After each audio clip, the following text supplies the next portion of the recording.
The purpose of this show is to guide you to realign with habits that get you to live the life you've always dreamed of. This is the Habit-Based Lifestyle Podcast with Jesse Ewing. This is the Habit-Based Lifestyle, where you can access your full potential right now. Finally break free from destructive habits. That dream life, if you want it, you can have it. This is where you transform your health, mind, business, and relationships, or do nothing and keep your life the way it is. But if you're ready for change, you're in the right place. This is where you're gonna learn how to live a habit-based lifestyle. You are tuning in to the Habit-Based Lifestyle Podcast with your host, Jesse Ewing. This is the Habit-Based Lifestyle. Let's go. What type of language do you speak to yourself? Does the language you speak empower you? Does it move you forward? Does it motivate you? Does it push you to create more of what you actually want? Or does it disempower you? Does it hold you back? Does it cripple you? Does it keep you stuck? I can think of so many times in my life where I let my language hold me back. And if I don't pay attention to this, I still will do it today. And I won't even know it. You see, today I want to talk to you about this habit of language.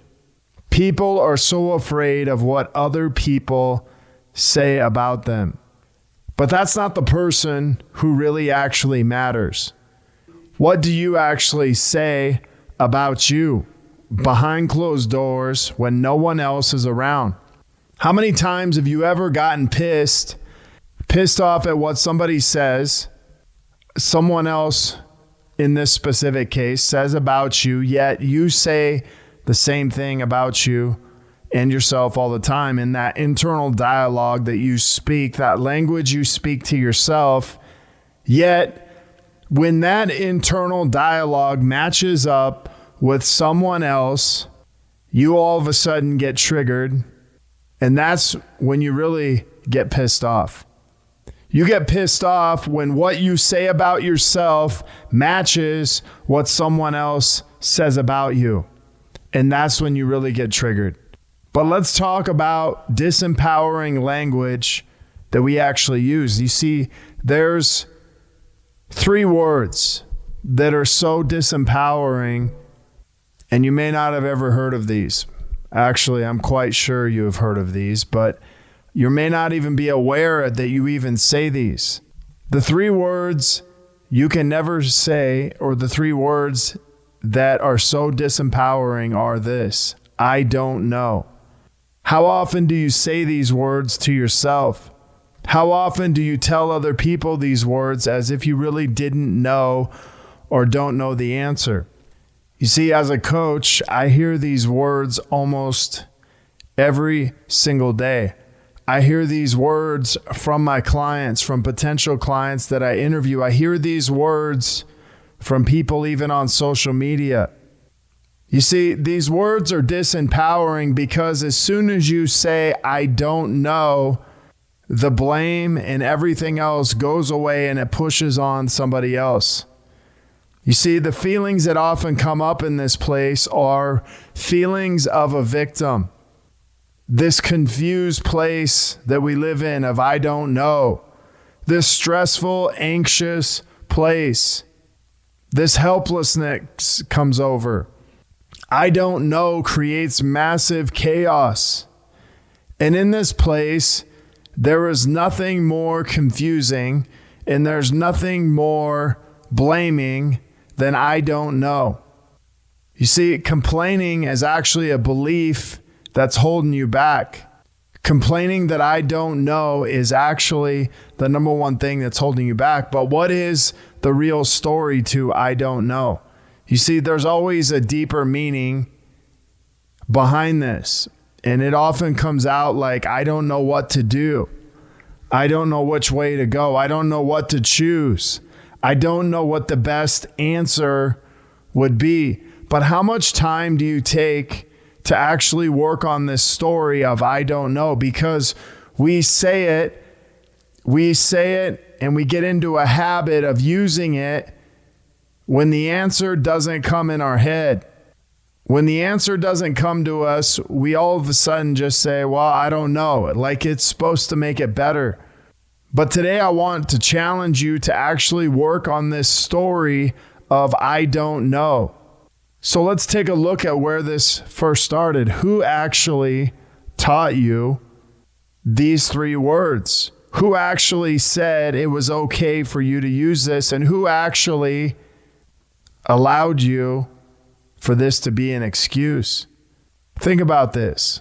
Where in your life or where in your world did you actually begin to use the words I don't know? Maybe you began learning these from someone else in your family. Maybe someone else in your family used to say this all the time.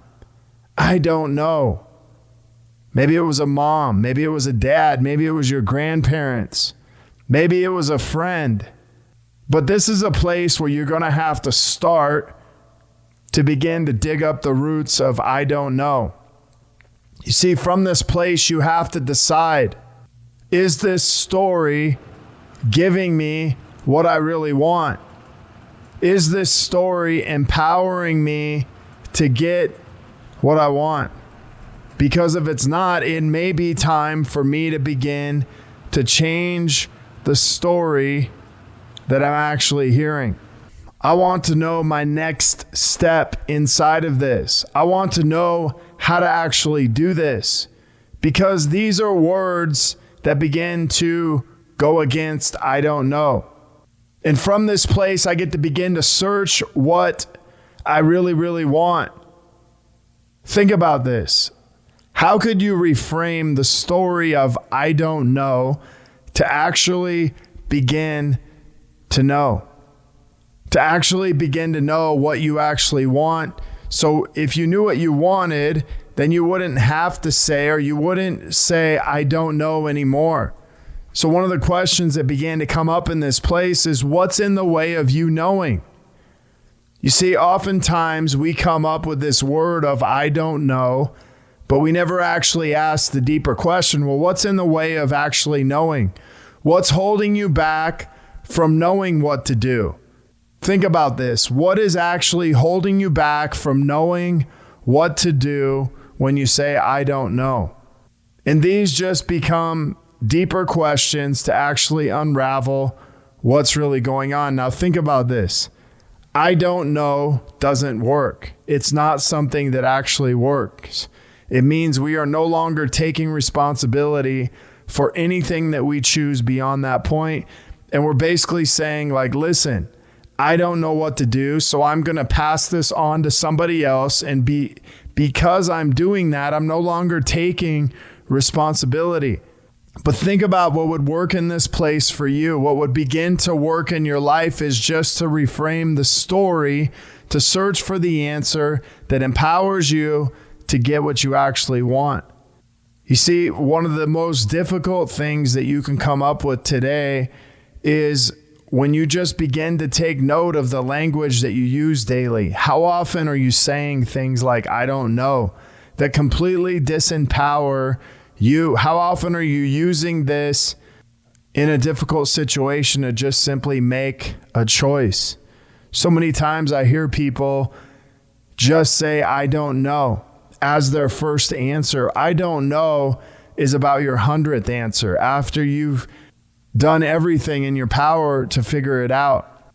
But just simply begin today to start keeping track of how often you either say, I don't know, or you actually want to say this. Because here's what I know. Your language is the key factor when it comes to creation.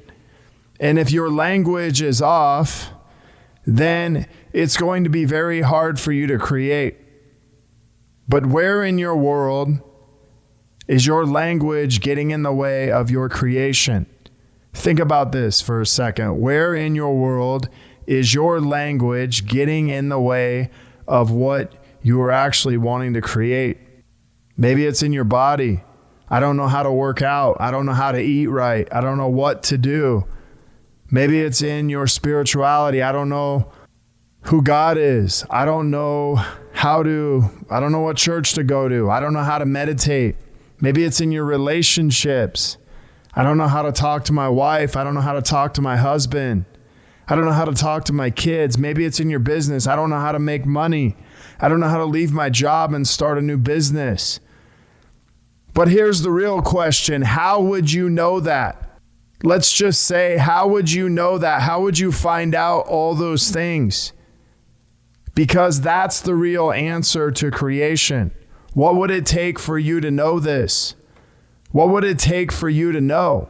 Anytime you say, I don't know, you can immediately turn it around and say, well, what would it take for me to know? What would it take for me to know how to eat right? What would it take for me to know how to work out? What would it take for me to know how to meditate? What would it take for me to know who God was? What would it take for me to be able to communicate with my wife and my kids? What would it take for me to leave my business and start a new one? What would it take for me to find a new client? What would it take for me to make more money? Because those are the most empowering words you can say. Stop saying, I don't know, because language is the key factor in creation.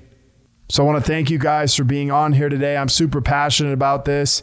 If you are looking to connect further with a group of like-minded people, join myself and so many others in the Habit-Based Lifestyle Secrets group, where I will be dropping daily habits to help you live to your full potential. If you want to be one of our next case studies and begin living this habit-based lifestyle, feel free to reach out to me, questions, comments, requests, or reviews. Please, if you find value in this today, leave a 5-star review. We love those. I love those. Feel free to contact me if you have any questions. Jesse@habitbasedlifestyle.com. Until next episode, have an awesome day. The purpose of this show is to guide you to realign with habits that get you to live the life you've always dreamed of. This is the Habit-Based Lifestyle Podcast with Jesse